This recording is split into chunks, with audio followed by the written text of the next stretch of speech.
All right, so you've probably heard the term Bitcoin mining, and when you do, you might picture some lone wolf coder in a dark room, surrounded by a wall of humming computers, right? It's a common image fueled by movies and early news reports. But while that might have been closer to the truth in Bitcoin's infancy, the reality today is far more complex, industrial, and frankly, more fascinating. So, what actually is Bitcoin mining? How does this process, which consumes as much energy as a small country, actually work? And why is it so essential to the entire world of cryptocurrency? Forget the jargon for a moment. Let me break it down for you in plain English.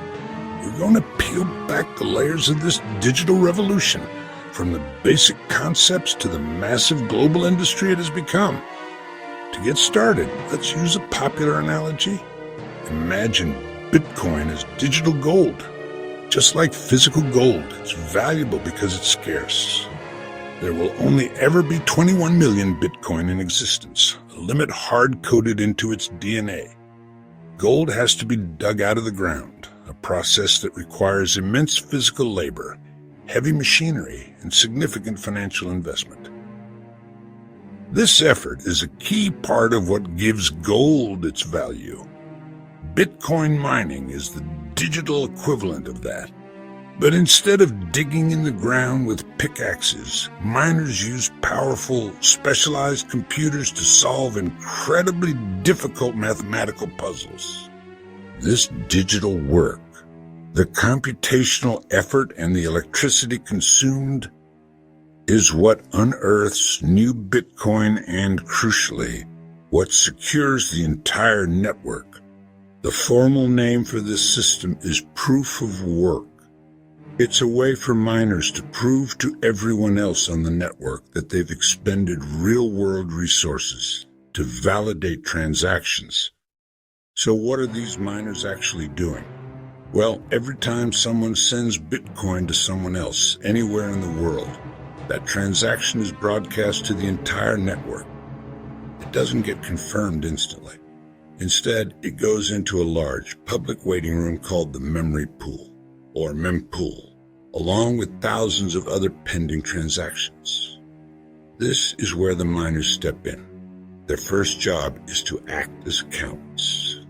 They grab a batch of these transactions from the mempool and bundle them into a candidate block. But before adding them, they perform critical checks. Does the sender actually have the Bitcoin they're trying to send? Is the transaction properly signed with the sender's private key? This verification step is vital to prevent fraud and double spending.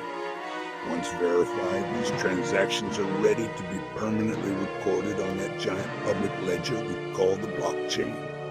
Now, for the competition. To earn the right to add their block of transactions to the chain, a miner must be the first to solve that tough math puzzle we mentioned. But it's not complex calculus. It's more like a brute force guessing game on a cosmic scale.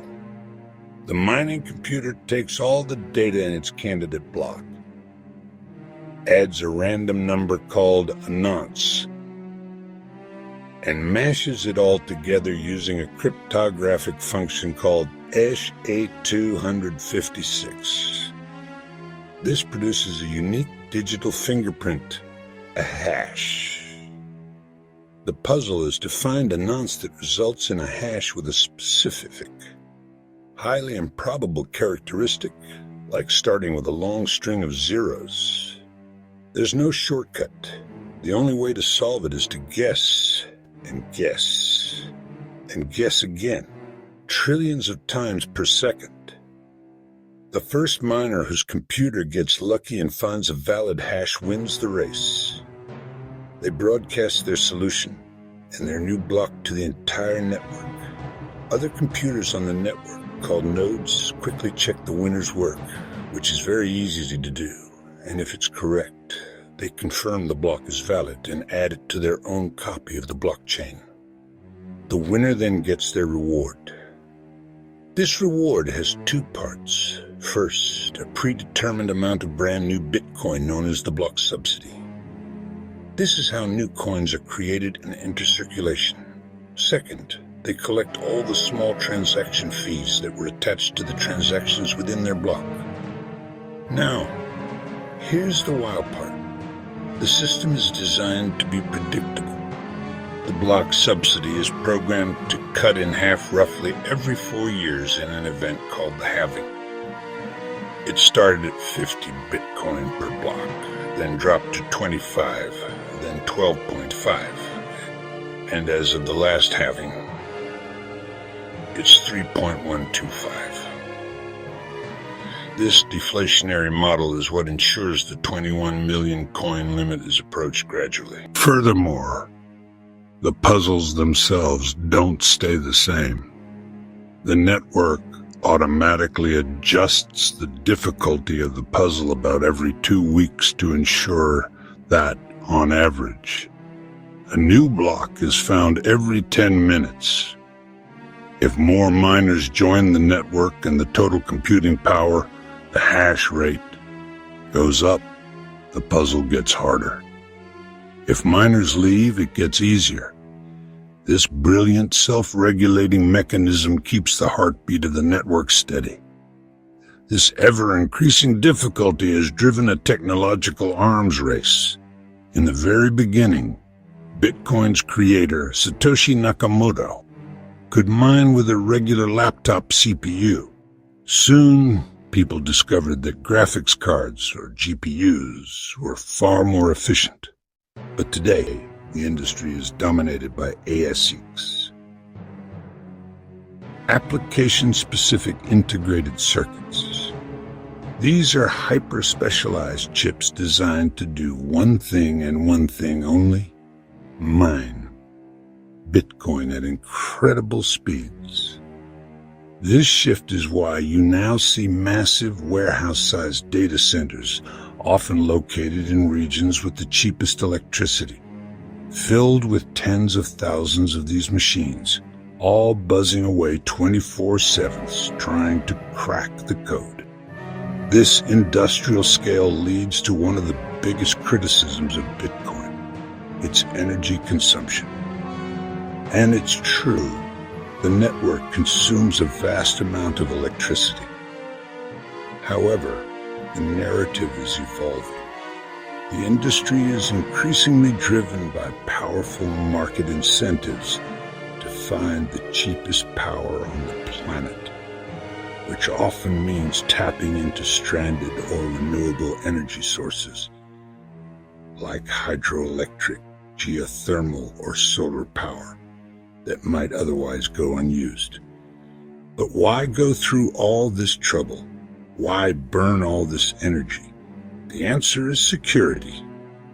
The immense cost and effort of proof of work is what makes the Bitcoin network arguably the most secure computing network in the world.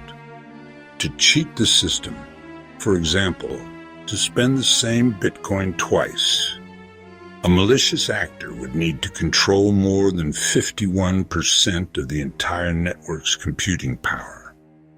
They would have to remine a block and all subsequent blocks faster than the rest of the network combined. Given the current size of the network acquiring that much ASIC hardware and the electricity to run it would cost billions of dollars, making an attack economically irrational. It's far more profitable for miners to use their resources to play by the rules and earn the block rewards. This elegant game theory is the genius of Bitcoin. It turns greed into a force for security and consensus, ensuring everyone plays by the rules without needing a central referee. So, before you rush to buy a machine and start mining in your garage, it's crucial to understand that the game has changed. The difficulty is so high that a single home miner has virtually zero chance of ever solving a block on their own. This has led to the rise of mining pools, Pools allow individual miners from all over the world to combine their hash power and work together as a team. When the pool successfully mines a block, the reward is distributed among all participants, proportional to the amount of work each contributed. It turns a lottery ticket into a small but much more consistent paycheck. Even with pools, profitability is a razor-thin calculation. You have to factor in the upfront cost of the ASIC, the ever-increasing network difficulty, the shrinking block rewards from halvings, and most importantly, the cost of your electricity.